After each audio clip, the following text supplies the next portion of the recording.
Hello बच्चों, क्या हाल चाल? बढ़िया एकदम। चलिए आज हम लोग का लेक्चर नंबर 10 होने वाला है, जिसमें हम लोग यूज ऑफ हैड पढ़ने वाले हैं। इसके पिछले क्लास में हम लोगों ने क्या पढ़ रखा है? इसके पिछले क्लास में हम लोगों ने यूज ऑफ वॉज वर्ब पढ़ रखा था, यानी कि वॉज वर्ब का प्रयोग हम लोग कब करते हैं। ठीक है, तो अब हम लोग स्टार्ट करते हैं हैड का प्रयोग। यूज ऑफ हैड, ये हम लोग का कौन सा लेक्चर है? Lecture number 10। ठीक है, जिसमें हम लोग पढ़ क्या रहे हैं? पढ़ रहे हैं हम लोग यूज ऑफ हैड, है ना। आइए स्टार्ट करते हैं। देखिए यूज ऑफ हैड में सबसे पहला यदि हम लोग स्ट्रक्चर पर ध्यान दें तो स्ट्रक्चर क्या बन के आ रहा है? Subject plus had plus noun. यानी कि आप यदि यहाँ पे ध्यान दें, subject plus had plus noun. देखिए मैंने आप लोगों को सिंपल सा एक बेसिक फॉर्मूला बताया इंग्लिश का। क्या? हमेशा हम लोग पहले सब्जेक्ट को रखते हैं, उसके बाद वर्ब में रखते हैं, उसके बाद उसको ऑब्जेक्ट को रखते हैं, है ना। तो यहाँ पे आप ध्यान दीजिए, तो मैंने यहाँ पे क्या रखा है? सब्जेक्ट, इसके बाद हम लोगों ने क्या रखा है? वर्ब, और ये हमारा नाउन आ रहा है। चूंकि ऑब्जेक्ट भी नाउन या प्रोनाउन ही होता है। एसवीओ यदि आप लोगों को याद हो, ये शॉर्टकट में हम लोग इसको एसवीओ बोलते हैं। एसवीओ ये बेसिक स्ट्रक्चर है। ठीक है, चलिए अब हम लोग स्टार्ट करते हैं इसको समझना। देखिए subject plus had plus noun, और एक और स्ट्रक्चर है subject plus had plus two plus verb की फर्स्ट फॉर्म। यानी कि देखिए इस स्ट्रक्चर का प्रयोग हम लोग कब करते हैं और इसका प्रयोग कब करते हैं। देखिए subject plus had plus noun हम लोगों ने पढ़ रखा है। क्या पढ़ रखा है कि हम लोग इसका प्रयोग कब करते हैं? जब कोई चीज़ हमारे पास था, कब? बीते हुए समय में। जैसे मान लीजिए मेरे पास बंगला था, गाड़ी था, कूलर था, एसी था, फ्रिज था, वैसा कुछ था। अभी प्रेजेंट में है या नहीं है, इससे कोई लेना देना नहीं है। तो बीते हुए समय के घटनाओं में जब कोई वस्तु, कोई नाउन मेरे पास था, उसका अधिकार बताने के लिए हम लोग ये फर्स्ट वाले स्ट्रक्चर का प्रयोग करते हैं। जबकि सेकंड वाले का क्या मतलब है? सेकंड वाले का ये मतलब है, देखिए वैसा काम जो बीते हुए समय में मेरा इच्छा नहीं था, लेकिन वो मुझे मजबूरी में करना पड़ा था, यानी जबरदस्ती कराया गया था। जैसे मान लीजिए मैं एग्जाम्पल के लिए बोल रहा हूँ, मुझे अंग्रेजी सीखना पड़ा था। यानी कहने का सेंस मैं क्या कह रहा हूँ, मेरा कोई इच्छा नहीं था अंग्रेजी सीखने का, लेकिन मैं अंग्रेजी सीख गया। अब कैसे सीख गया? कोई ना कोई मुझ पे फोर्स किया, यानी मुझे ज़बरदस्ती सिखाया गया। तो जब मेरा अंदर से मन नहीं था सीखने को, लेकिन मुझे मजबूरी में सीखना पड़ा, तब मैंने क्या यूज़ किया? Had to. यानी कि कोई भी काम जो मजबूरी में किया गया हो बीते हुए समय में, उसी को हम लोग हैड का प्रयोग करते हैं। जबकि आपको याद होगा, जब मैं वर्ज का पढ़ा रहा होऊंगा तो मैंने आपको क्या सिखाया होगा? यदि वही काम करने का मेरा अंदर से इच्छा था और मैं वो काम अपनी इच्छा अनुसार किया, तो उसमें हम लोग वॉज लगा देंगे। जैसे मान लीजिए मैंने यहाँ बोला मुझे अंग्रेजी सीखना पड़ा था, तो जब मैंने मजबूरी में सीखा तो मैं ये बोल रहा हूँ I had to learn English. मैं ये बोल रहा हूँ I had to learn English, है ना। लेकिन मान लीजिए मेरा मन था, इच्छा था, इसलिए मैं आज आप लोगों के सामने पढ़ा रहा हूँ। तो I was to learn English, यानी मेरे अंदर से इच्छा था सीखने का। ठीक है, चलिए अब हम लोग नेक्स्ट समझने का प्रयास करते हैं। नेक्स्ट क्या कह रहा है? देखिए यूज ऑफ हैड, यहाँ तक तो हम लोग समझ गए, ठीक है। लेकिन अभी तक मैंने लिखवाया नहीं था, तो वो मैं अभी यहाँ पे लिखवा दे रहा हूँ। क्या यूज ऑफ हैड हम लोग कब करेंगे? तो जब कोई कार्य आपको या तो मजबूरी में या फिर बाध्यता, यानी कि जबरदस्ती करवाया गया हो, और उसी को बताने के लिए, जब किसी व्यक्ति के सामने आप बोल रहे हो, बता रहे हो, तो उसी को बताने के लिए हम लोग क्या करते हैं? हैड का प्रयोग करते हैं। और हैड के तुरंत बाद हम लोग क्या लगा देते हैं? तो इन्फिनिटी। और इन्फिनिटी कहते किसे हैं? आप लोगों को पहले से पता होगा इन्फिनिटी किसे कहते हैं। कुछ नहीं सर, जो टू है उसके बाद वर्ब वन को ही तो इन्फिनिटी बोलते हैं। बिल्कुल सही। चलिए हम लोग स्ट्रक्चर का प्रयोग करते हुए अब हम लोग एग्जाम्पल को सॉल्व करने का प्रयास करते हैं। जैसे मान लीजिए मैंने यहाँ लिखा है मुझे घर बेचना पड़ा था। देखिए मेरा इच्छा बिल्कुल नहीं था। किसी भी व्यक्ति का इच्छा नहीं होता है उसका घर बेचना। किसी न किसी मजबूरी में कोई ना कोई कारण रहा होगा जिसके कारण वो बेचा। यानी कि मेरा घर बेचने का इरादा नहीं था, अंदर से मेरा मन नहीं था, लेकिन हो सकता है मैंने कहीं लोन लिया हो और वो मुझे चुकाना हो, जिसकी वजह से मुझे घर बेचना पड़ा। तो अब मेरा इच्छा नहीं था और मैं क्या कर रहा हूँ? अपना घर बेच रहा हूँ। तो स्ट्रक्चर के हिसाब से हम लोग लगाएंगे सब्जेक्ट। सब्जेक्ट किसे कहते हैं? जो काम करने वाला होता है। तो इसमें बताइए काम कौन किया है? घर कौन बेचा है? तो मैं, यानी मुझे बेचना पड़ा है। तो मैं का इंग्लिश क्या हो गया? तो यहाँ पे हो गया आई। अभी हम लोग स्ट्रक्चर से सीख के आ रहे हैं कि हम लोग क्या लगाएंगे, आई के साथ हैड। अच्छा आप लोग एक बात और ध्यान दीजिए, हैड क्या होता है, हैड के साथ सारे सब्जेक्ट्स का प्रयोग कर लिया जाता है, यानी चाहे वो ही हो, सी हो, इट हो, सिंगुलर हो, प्लूरल हो, मैं आगे बताऊंगा। आई यू वी दे कोई भी सब्जेक्ट आए हम लोग उसके साथ हैड लगा लेते हैं, ठीक है। ये हम लोग उस समय भी पढ़ चुके हैं जब हम लोग पढ़े थे हैड का प्रयोग, जब हम लोग अपना वो अधिकार बताने का बात कर रहे थे, यानी कि हम लोग यहाँ पे लगा दिए हैड। अब हम लोग को लगाना क्या है, इन्फिनिटी। इन्फिनिटी यानी क्या, टू प्लस वर्ब की फर्स्ट फॉर्म। तो हम लोग यहाँ पे लिख लिए टू, और अब हम लोग निकल पड़ते हैं वर्ब को ढूंढने कि आखिर क्या मैंने किया क्या। तो मुझे घर बेचना पड़ा, तो क्या मैंने किया, इसमें काम क्या किया, तो बेचा। मैंने आप लोगों को बता रखा होगा वर्ब पहचानने का सबसे आसान तरीका क्या है। तो हिंदी के 99% वर्ड में जिसमें ना लगा हो, जैसे रोना, गाना, हंसना, पीजना, पीना, नाचना, खेलना, गाना, बेचना, तो यहाँ पे ना किस में है, बेचना। यानी मैं काम क्या कर रहा हूँ, बेच रहा हूँ। तो बेचना का इंग्लिश क्या होता है, तो सेल। तो टू प्लस सेल, ठीक है। उसके बाद क्या मैंने बेचा, ऑब्जेक्ट क्या था, या यहाँ देखिए, यहाँ मैंने ब्लैंक दे दिया है, यानी कि यहाँ पे कॉम्प्लीमेंट या ऑब्जेक्ट आएगा। तो क्या मैंने बेचा, तो मैंने यहाँ पे घर ही बेच दिया। तो जो मैंने बेचा वो बाद में, ठीक है। अब इसको आप लोगों को पहले से ही पता है, हम लोग इसको नेगेटिव कैसे बनाते हैं, इंट्रोगेटिव कैसे बनाते हैं, और इंट्रोगेटिव नेगेटिव कैसे बनाते हैं।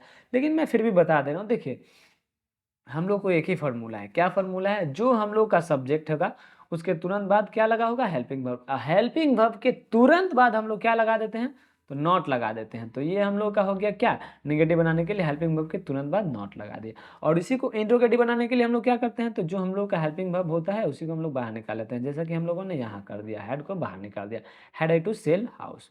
और इसी को निगेटिव बनाना होता है तो क्या करते हैं, तो इस वाले सेंटेंस से हम लोग हैड को बाहर निकाल लेते हैं, had I not to sell house, had I not to sell house, ये हो गया, ठीक है।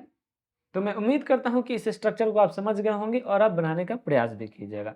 आइए अब हम इसके आगे आते हैं और इसके आगे देख लेते हैं कि क्या यूज है, ठीक है। देखिए अब यहाँ पे क्या दिया हुआ है, यहाँ पे एग्जाम्पल दिया हुआ है। जैसे मान लीजिए आपको कपड़े धोने पड़े थे।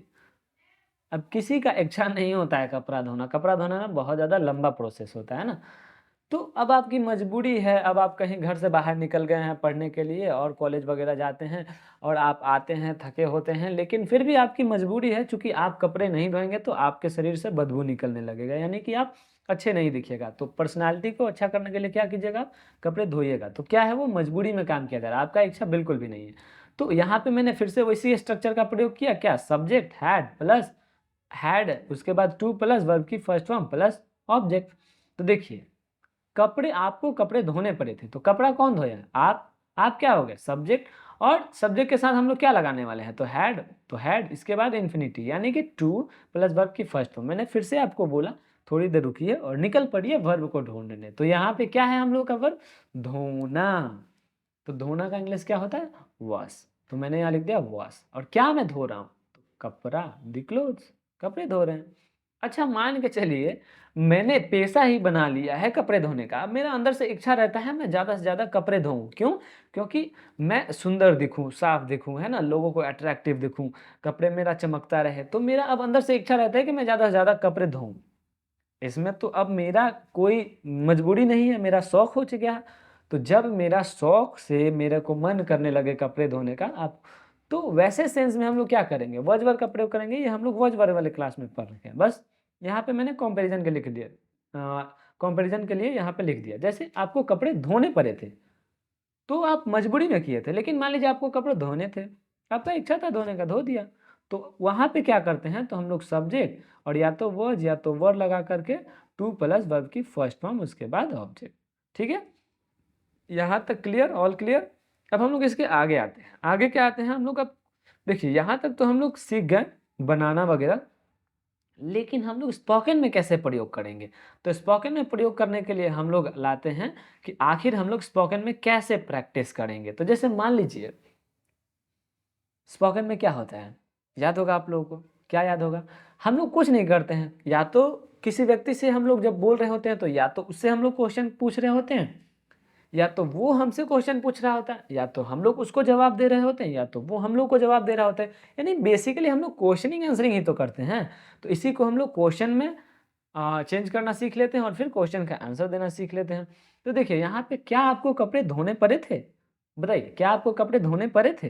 तो मैंने आप लोगों को सिखा रखा है कि देखिए अभी हम लोग बच्चा हैं, यानी कि शुरुआत कर रहे हैं, बेसिक सेंस में है, तो हम लोग जो पॉजिटिव क्वेश्चन होगा उसका हम लोग पॉजिटिव जवाब देंगे और जो नेगेटिव होगा उसका नेगेटिव जवाब देंगे। तो ध्यान दीजिए यहाँ पे क्या है, क्या आपको कपड़े धोने पड़े थे, तो ये पॉजिटिव क्वेश्चन हो गया। पॉजिटिव नेगेटिव का कैसे पहचान करते हैं, तो वैसा सेंटेंस जिसमें नॉट कहीं भी नहीं लगा हो तो हम लोग क्या करते हैं, पॉजिटिव मान लेते हैं। तो देखिए had you to wash the clothes, इसको हम लोग बनाना भी सीख गए इंट्रोगेटिव। जैसे मान लीजिए थोड़ी देर के लिए भूल जाइए, ठीक है, आपको कपड़े धोने पड़े थे तो आप क्या करते, you had to wash the clothes, यही करते ना। लेकिन जब इसको इंट्रोगेटिव बनाना होता है तो क्या करते हैं हम लोग, तो हेल्पिंग वर्ब को बाहर निकाल लेते हैं। तो हेल्पिंग वर्ब को बाहर निकाल के मैंने क्या कर दिया, तो मैंने यहाँ पे बाहर रख के हैड यू कर दिया है ना, had you to wash the clothes. Okay, अब हम लोग इसके आगे आते हैं। देखिए यहाँ तक तो हम लोग सीख गए, अब हम लोग क्वेश्चन का आंसर दे लेते हैं। तो कैसे देंगे, पॉजिटिव क्वेश्चन का कैसा जवाब होता है, पॉजिटिव सेंटेंस का पॉजिटिव आंसर और नेगेटिव का नेगेटिव, है ना। तो देखिए यहाँ पे क्या है, पॉजिटिव क्वेश्चन, पॉजिटिव का जवाब यस लगा कर देते हैं, यस। फिर से मैं दोहरा दूं, हम लोग हमेशा यू को किस चीज़ में चेंज कर देते हैं, कहिए क्या सर आप तो इतना रटवा दिए कि हमको याद हो चुका है। यू को हम लोग चेंज कर देते हैं आई में, बिल्कुल सही। यू को हम लोग को चेंज करना होता है किस में, आई में। ओके, उसके बाद हम लोग ज्यों करते हैं रख देंगे, yes I had to wash the clothes, बिल्कुल ठीक है। चलिए अब हम लोग इसके आगे आते हैं। इसी सेंटेंस को नेगेटिव बनाना होता तो क्या करते हैं, had you not to wash the cloth, यानी कुछ नहीं किए हैं हम लोग, हेल्पिंग वर्ब के तुरंत बाद हम लोग क्या लगा देते हैं, नॉट, और यहाँ से ये जो है बाहर निकल के चला गया है क्वेश्चन बनाने के लिए। Had you not to wash the clothes, क्या आपको कपड़े नहीं धोने पड़े थे, आपका जवाब होगा no I had not to wash the clothes. यानी कि जब नेगेटिव क्वेश्चन हो तो हम लोग जवाब कैसा देते हैं, नेगेटिव देते हैं, नो लगाकर। तो नो, यू को हम लोग चेंज कर दिए आई में, इसके बाद हैड, और सॉरी वर्ब के बाद हम लोग तुरंत क्या लगा देते हैं, नॉट, नॉट के बाद two plus infinitive plus object. यानी कि देखिए बेसिकली ये समझिए, हम लोग क्या किए, पहले पॉजिटिव सेंटेंस बनाना सीख गए, पॉजिटिव बनाने के बाद उसके बाद हम लोग नेगेटिव भी बनाना सीख गए, इंट्रोगेटिव भी बनाना सीख गए, इंट्रोगेटिव निगेटिव भी बनाना सीख गए। अब हम लोग इसको क्वेश्चन जो आया उसका हम लोग जवाब भी देना सीख गए। यानी कि ऐसे ही आपको प्रैक्टिस करते जाना है और क्या करना है, ऐसे आपको कितने सेट बनाना है। देखिए इसको हम लोग क्या बोलते हैं, ये 4 सेंटेंसेस जो मैंने बनाया इसको हम लोग क्या बोलते हैं, तो इसको हम लोग एक सेट बोलते हैं। क्या बोलते हैं, एक सेट बोलते हैं। और ऐसे ही आपको क्या करने हैं, तो कम से कम आप 50 सेट जरूर बनाइएगा, ठीक है। जैसे मान लीजिए एग्जाम्पल के लिए आपको कपड़े धोने पड़े थे, आपको नाचना पड़ा था, आपको गाना पड़ा था, उसे उसे होमवर्क बनाना पड़ा था, उसे खाना बनाना पड़ा था, मुझे पढ़ना पड़ा था, कुछ भी आप अपने दिमाग से जो आपको मजबूरी में काम बचपन में करवाया गया हो वैसे काम को आप याद कीजिएगा और ऐसे सेंटेंसेस बनाने का प्रयास कीजिएगा। क्योंकि देखिए practice makes the man perfect, यानी इंसान को प्रैक्टिस ही परफेक्ट बनाता है ना। चलिए अब हम लोग एक और एग्जाम्पल देख लेते हैं। जैसे मान लीजिए मैं यहाँ पे लिख रहा हूँ, आप कहिएगा सर केवल आप यू और आई वाला ही दे रहे हैं, कुछ और एग्जाम्पल लीजिए। चलिए हम लोग ले लेते हैं, जैसे मान लीजिए किसी का मैंने नाम ले लिया, जैसे क्या श्याम को मुझे पत्र लिखने पड़े थे। अब देखिए श्याम क्या किया, मेरे को पत्र लिखा, वो भी क्या मजबूरी में, उसका कोई इरादा नहीं था लेकिन उसको पत्र लिखने पड़े थे। तो चलिए हम लोग इसको थोड़ा सा इसको मैंने बड़ा कर दिया है ना। तो देखिए यहाँ पे मैंने क्या किया, had Shyam to write a letter to me. आप कहिएगा सर इतना बड़ा सेंटेंस बना दिया आप, पहले आप मुझे ये समझाइए पॉजिटिव में, ठीक है। थोड़ी देर के लिए क्वेश्चन को भूल जाइए, आप ऐसा याद रखिए जैसे क्या, जैसे मान लीजिए ये सेंटेंस यहाँ से रहता, इसको भूल जाइए थोड़ी देर के लिए, ठीक है। ऐसा रहता, श्याम को मुझे पत्र लिखने पड़े थे, तो श्याम को मुझे पत्र लिखने पड़े थे, तो आप क्या बनाइएगा, तो कहिएगा सर हम लोग लेंगे श्याम, और श्याम को पत्र लिखने पड़े थे यानी मजबूरी में काम किया गया है तो हम लोग लगा देंगे हैड। इसके बाद हम लोग निकल पड़ेंगे वर्ब को ढूंढने, तो लिखना, रोना, धोना, नाचना, गाना, यानी कि लिखना इसमें काम हुआ है तो हम लोग यहाँ पे लिख दिए टू राइट, और उसके बाद में क्या लिखा गया है, किया क्या गया है, काम क्या किया गया है, तो काम क्या किया गया है, तो एक लेटर लिखा गया है, ठीक है, अ लेटर। अब देखिए किसको लिखा गया है ये भी तो यहाँ मैंने बता रखा है, श्याम को किसको लिखना पड़ा था, मुझे, तो ये लास्ट में आएगा टू मी, सॉरी, अच्छा यहाँ पे टू यू है ना, नहीं थोड़ी देर के लिए आप मानिए कि यहाँ पे मी है, क्यों, क्योंकि हम लोग यहाँ पे क्वेश्चन का जवाब देते वक्त चेंज कर दिए है ना, हालांकि यहाँ पे सही लिखा हुआ है, गलत नहीं है, अब कंफ्यूज हो जाइएगा, बस मैंने समझाने के लिए लिया था। अब चलिए अब लोग इसको मान के चलिए कि ये क्वेश्चन आप लोगों को मिल चुका है ना। अब ये क्वेश्चन मिल गया तो हम लोग क्या करते हैं, ये जो है इसी को तो हम लोग बाहर निकालते हैं। तो देखिए ये बाहर निकाल दिए, had Shyam to write a letter, यानी कि पूरा का पूरा सेंटेंस सेम है, केवल बदला क्या है, तो हम लोग का वो यहाँ पे किसे लिखना पड़ा था, तो मुझे, तो मुझे का इंग्लिश हो गया यहाँ पे मी। ठीक है, had Shyam to write a letter to me, क्या श्याम को मुझे पत्र लिखने पड़े थे, क्या श्याम को मुझे पत्र लिखने पड़े थे।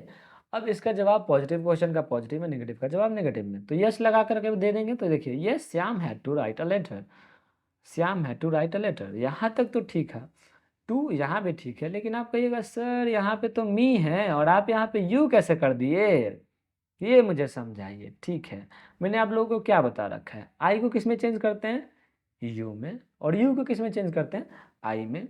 तो बताइए मैंने यहाँ क्या लिखा है, मुझे, और मुझे का इंग्लिश क्या होता है, आई, लेकिन मैंने यहाँ तो मी लिखा है। तो कहिएगा सर वहाँ पे सब्जेक्ट रहता है और यहाँ पे ऑब्जेक्ट है, तो ऑब्जेक्ट आई का ऑब्जेक्टिव केस मी होता है। बिल्कुल, तो देखिए आई का जो ऑब्जेक्टिव केस मी होता है, तो यू का भी ऑब्जेक्टिव केस यू ही होता है। इसीलिए जब मी चेंज हो रहा है, तो ये यदि यहाँ पे आई होता तो यू में चेंज हो जाता, लेकिन मी भी है तो यू में ही चेंज इसलिए दिख रहा है क्योंकि आई का ऑब्जेक्टिव केस मी होता है, लेकिन यू का ऑब्जेक्टिव केस यू ही होता है। ठीक है, यदि आप नहीं समझे होंगे तो कोई बात नहीं, हम लोग नेक्स्ट पेज में इसको अलग से समझा लेंगे। आप यहाँ पे और ध्यान दीजिए, यदि निगेटिव में होता तो हम लोग क्या करते, तो नेगेटिव में जवाब देते, जैसे had Shyam not to write a letter to me, क्या श्याम को मुझे पत्र नहीं लिखने पड़े थे, तो आप यहाँ पे क्या जवाब दीजिएगा, नो, और उसके बाद Shyam had not to write a letter to you. अच्छा, ये मी को हम लोग यू में कैसे चेंज कर दिए, अब आपका डाउट यही रह गया होगा। आइए हम लोग इसको भी नेक्स्ट स्लाइड में कवर कर लेते हैं कि आखिर ये कैसे हो जा रहा है। ठीक है, देखिए यहाँ पे मैंने आप लोग को सिखा रखा है क्या, आई को हम लोग क्या चीज़ में चेंज कर देते हैं, यू में। ठीक है, लेकिन यू को भी किस चीज़ में चेंज कर देते हैं, तो आई में। बिल्कुल सही। आप कहिएगा सर आप क्या कंफ्यूज कर रहे हैं, ये तो पहले से ही पता है, यू मी में कैसे कन्वर्ट हो गया ये बताइए। बिल्कुल, देखिए I you we they he she it, ये सब क्या है, ये सब सब्जेक्ट्स हैं, क्या हैं, सब्जेक्ट्स हैं। और सब्जेक्ट का ऑब्जेक्ट भी होता है, क्या होता है, तो देखिए आई का ऑब्जेक्टिव केस मी होता है, वी का ऑब्जेक्टिव केस अज होता है, जबकि दे का सब ऑब्जेक्टिव केस देम होता है, ही का ऑब्जेक्टिव केस हिम होता है, सी का ऑब्जेक्टिव केस हर होता है। लेकिन लेकिन लेकिन इट का ऑब्जेक्टिव केस इट ही होता है, यू का ऑब्जेक्टिव केस यू ही होता है। अब देखिए हम लोग क्या करते थे, तो हम लोग सारा कुछ बदल जाता है, लेकिन आई को यू में और यू को आई में बदलते हैं, वैसे ही मी को भी जहाँ मी हो वहाँ यू में बदल देते हैं, और जहाँ यू हो वहाँ मी में बदल देते हैं। अब कहिएगा कि सर ये हम लोग कैसे जानेंगे कि ऑब्जेक्ट है या सब्जेक्ट है, हमेशा ऑब्जेक्ट जो आएगा ना वो हमेशा बाद में आता है, यानी सेंटेंस के एंड वगैरह में आएगा, लेकिन जो सब्जेक्ट होगा वो पहले आएगा। ठीक है, जैसे आप इसके पिछले वाले स्लाइड में देखिए, पिछले वाले स्लाइड में देखिए, तो देखिए यहाँ पे जो मी आया है ना, जो मी आया है ये देखिए अंत में आया है, ये शुरू में नहीं आ सकता है, यहाँ कभी भी नहीं आएगा मी। ठीक है, तो ऐसे ही पहचान करके आप बना लीजिएगा। मैं उम्मीद करता हूँ कि आप लोगों को अब यहाँ तक समझ आ गया होगा, इसमें कोई भी दिक्कत नहीं होगी, है ना। चलिए अब हम लोग इसके आगे आते हैं, यहाँ मैं मिटा दूँ वरना आप लोग कंफ्यूज हो जाइएगा कि सर आप इसको तो खिचड़ी बना दिए। ठीक है, चलिए अब हम लोग इसके आगे आते हैं और एग्जाम्पल देख लेते हैं। ठीक है, जैसे मान लीजिए मैं यहाँ पे एग्जाम्पल लिख रहा हूँ, क्या सोनू को उन लोगों को पढ़ाना पड़ा था, तो अब कहेगा सर अब हम लोग को बनाने आ गया है, आप टेंशन नहीं लीजिए। ठीक है, क्या सोनू को उन लोगों को पढ़ाना पड़ा था, had Sonu to teach them, had Sonu to teach them.